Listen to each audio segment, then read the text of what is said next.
ओंकार, परिश्रम, पुरुषार्थ, आत्मसम्मान, स्वाभिमान, लोक कल्याण और सद्गुणों से जो प्राणी अपना जीवन व्यतीत करते हैं, मैं उनका पालनहार हूं। मैं ओंकार हूं। भोलेनाथ की प्रतीक्षा में उद्विग्न पार्वती नंदी को प्रताड़ित करती है। तभी शिव योगी बने भोलेनाथ तथा ब्रह्मचारी बने नारद कैलाश पर उपस्थित होकर पार्वती को भ्रम में डाल देते हैं।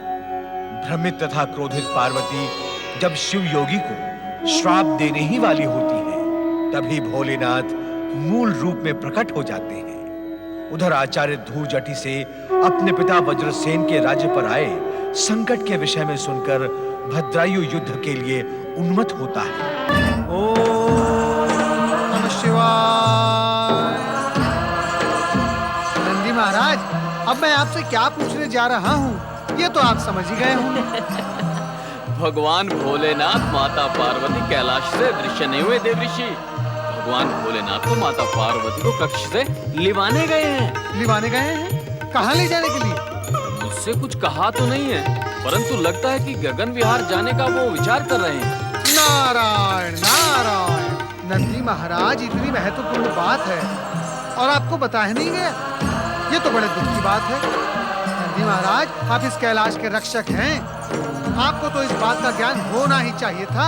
नारायण नारायण। देवर्षि, कैलाश पर आते ही आपने अपनी लीला प्रारंभ कर दी। लीला? कैसी लीला? नारद लीला। नंदी को भोलेनाथ के विरुद्ध कुछ पाठ पढ़ाने लगे थे? नहीं माता, नहीं। मैं तो केवल अपनी उत्सुकता को शांत कर रहा था। मेरा दूसरा और कोई उद्देश्य नहीं था। तुम्हारा उद्देश्य तुम्हारी लीला में उलझ जाता है नारद। तुम्हारी लीला देखकर किसी को भी भ्रम हो सकता है कि इस समय तुम नंदी को हमारे विरुद्ध षड्यंत्र में सम्मिलित कर रहे थे। षड्यंत्र? नारायण नारायण, वो भी आपके विरुद्ध? नहीं भोलेनाथ, नहीं।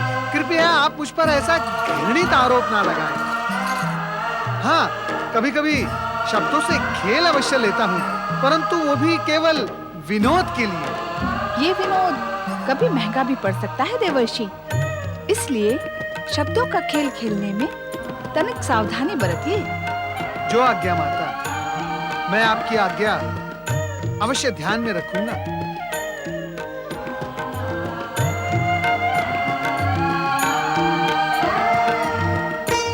भोलेनाथ, क्या आप दोनों ने गगन विहार करने का विचार किया है? अवश्य। आपसे नंदी ने ही कहा होगा कि हम गगन विहार पर जाने का विचार कर रहे हैं। अब नंदी महाराज असत्य तो नहीं कहेंगे ना? हा? जब हमने नंदी से कुछ कहा ही नहीं, तो सत्य असत्य का प्रश्न ही नहीं। नारद, तुम ये बताओ कि इस समय क्या नया समाचार लेकर आए हो? नारायण नारायण। नया समाचार तो है भोलेनाथ। राजकुमार भद्रायु और राजकुमारी कीर्ति मालिनी का शुभ विवाह। क्या आप उस विवाह में सम्मिलित हुए थे देवर्षि? नहीं नहीं माता, बिना निमंत्रण के मैं वहां कैसे जाता?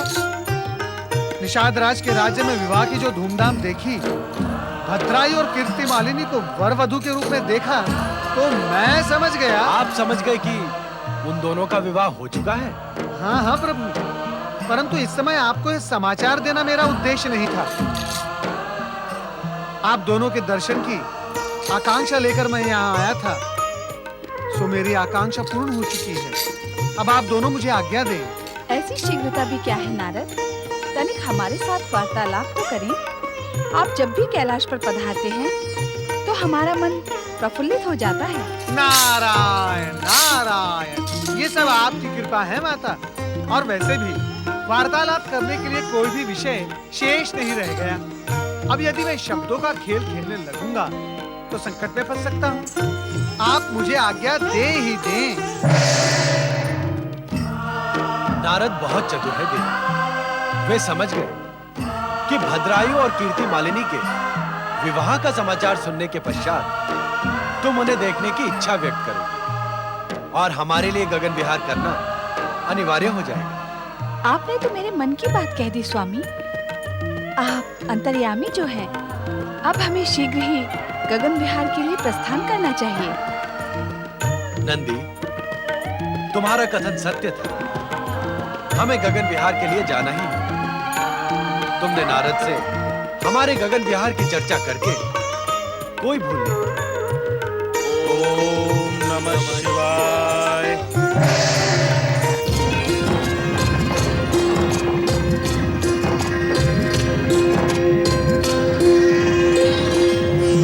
कुछ कहिए स्वामी। हमारा मौन वार्तालाप कुछ कहने से खंडित हो जाएगा रानी कीर्ति मालिनी। तुम जैसी कीर्तिवन की मालिनी हमें प्राप्त हुई। हम सोच रहे हैं भगवान शिव की कृपा से अब हमारी कीर्ति दूर दूर तक अवश्य फैलेगी। भगवान शिव की कृपा पर आपको इतना विश्वास है? शिव की कृपा से ही तो तुम बच गई। यदि भगवान शिव ने हमें सहस्त्र हाथियों का बल न दिया होता तो खाई में गिरता हुआ तुम्हारा रथ हम कैसे बचा पाते, और वधु के रूप में तुम कैसे प्राप्त होती हमें। ये सारी भगवान शिव की ही तो कृपा है। परंतु मैं तो माता पार्वती की आराधिका हूँ। मैं सोचती हूँ कि माता पार्वती की कृपा से ही मैं बची हूँ। तुम ठीक ही सोचती हो। भगवान शिव और माता पार्वती की कृपा में कोई अंतर नहीं है। शिव शक्ति के रूप में दोनों एक दूसरे में समाये हुए हैं।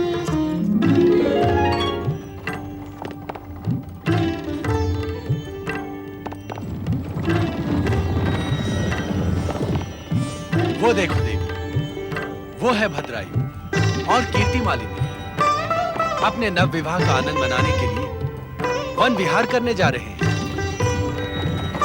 कितनी रूपवती है कीर्ति मालिनी। कितना सुदर्शन है आपका भक्त भद्रायु। संभवतः तुम ये नहीं जानते कि कीर्ति मालिनी तुम्हारी आराधिका है। तुम्हारे दर्शन की इच्छा इसने अपने मन में पाल रखी है। इन दोनों को मैं निकट से देखना चाहती हूँ नाथ। हम तुम्हारी ये इच्छा अवश्य पूर्ण करेंगे, परंतु तुम्हें भी हमारी एक इच्छा पूर्ण करनी होगी। कैसी इच्छा स्वामी? हमने भद्रायु को सहस्त्र हाथियों का बल प्रदान किया था शत्रुओं को पराजित करने के लिए। वो कार्य पूर्ण हुआ, परंतु अब उसे अपने बल का अहंकार होने लगा है। इसलिए हमारी इच्छा है कि उसकी परीक्षा लें। परीक्षा? ये दोनों विवाह के पश्चात पहली बार वन विहार को निकले हैं।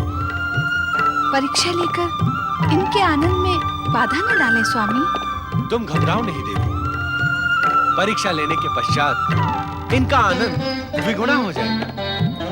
हाँ, परीक्षा लेने के लिए हमें अपना वेश परिवर्तित करना होगा। जैसी आपकी आज्ञा स्वामी। चलें।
क्या हुआ स्वामी? कीर्ति, मेरा सहस्त्र हाथियों का बल और ये दिव्य खड़क किसी काम नहीं आया। उस बाघ ने ब्राह्मणी को मार डाला और मैं कुछ नहीं कर पाया। अब मैं अपनी ब्राह्मणी के बिना कैसे जीवित रह पाऊंगा? हाय मेरी प्रिय ब्राह्मणी, हाय मेरी प्रिय ब्राह्मणी। शांत हो जाए ब्राह्मण देवता, शांत हो जाए। संभवतः विधाता की यही इच्छा थी। अब विलाप करने से क्या होगा? मुझे पूर्ण विलाप कर लेने दो।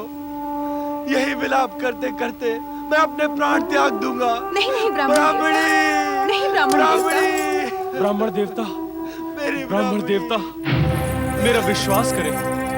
आपकी ब्राह्मणी को उस बाघ से बचाने के लिए मैंने अपने दिव्य खड़क का प्रयोग किया, पर यह भी किसी काम न आया। मैं अपने आप को अपराधी अनुभव कर रहा हूं। ये कवच और खड़क निष्काम हो गए।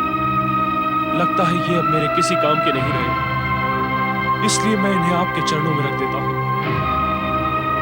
और मैं अपनी प्रजा की रक्षा नहीं कर सका। अब मुझे युवराज कहलाने का कोई अधिकार नहीं, कोई अधिकार नहीं। दिव्य खड़क का प्रयोग किया आपने। कौन है आप? मैं महाराज वज्रसेन का पुत्र युवराज भद्रायु हूं। ये आपके पिता महाराज वज्रसेन का ही राज्य है? हाँ हाँ ब्राह्मण देवता, दशाण युवराज के नाते अपने प्रजाजनों की रक्षा करना मेरा कर्तव्य है। आप मेरी ब्राह्मणी की रक्षा में असफल रहे। आपके सामने ही मेरी धर्मपत्नी की मृत्यु हो गई और आप कुछ न कर सके। इसके लिए मैं लज्जित हूं ब्राह्मण देवता, और इसके प्रायश्चित स्वरूप आप जो भी कहेंगे मैं करने के लिए प्रस्तुत हूं। तो मेरी ब्राह्मणी के मृत्यु के प्रायश्चित स्वरूप आप अपनी पत्नी मुझे सौंप दें।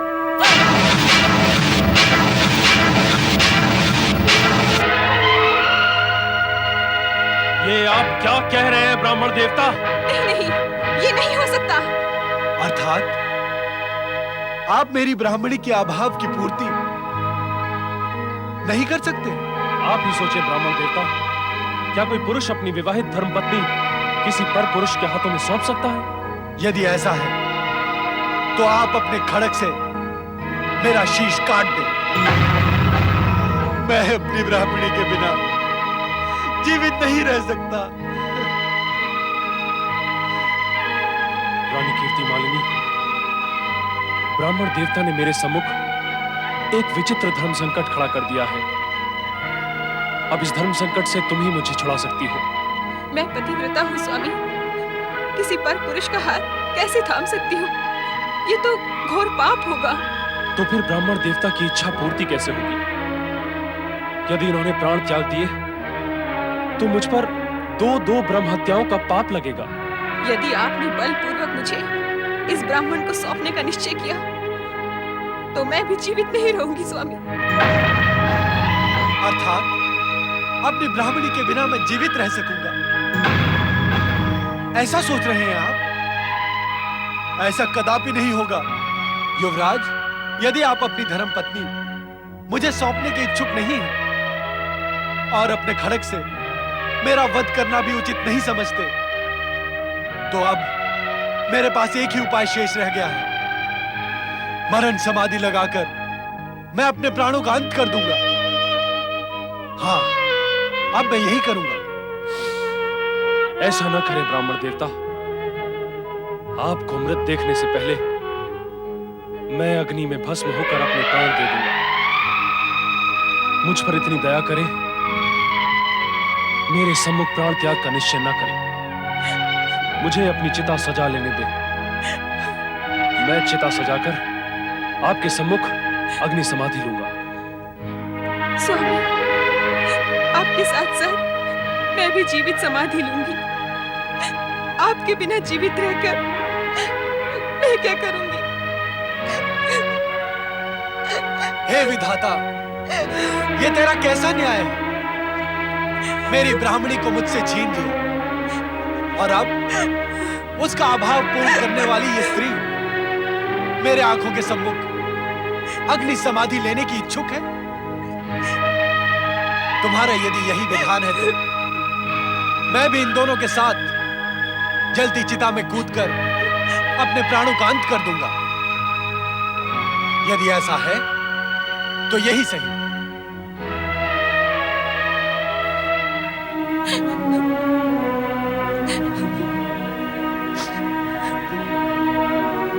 रानी कीर्तिमालिनी, अब भी समय है।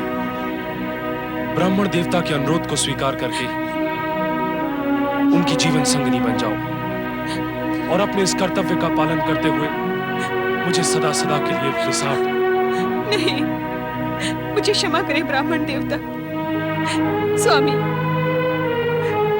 मुझ पर कृपा करें और आपसे पहले मुझे चिता प्रवेश की अनुमति दे। मेरी आंखों के सम्मुख आप चिता में प्रवेश कर जाएं, ये देखना मेरे लिए असंभव है। नहीं रानी कीर्तिमालिनी, चिता प्रवेश की प्रतिज्ञा मेरी है। चिता जलाकर पहले मैं अग्नि प्रवेश करूंगा।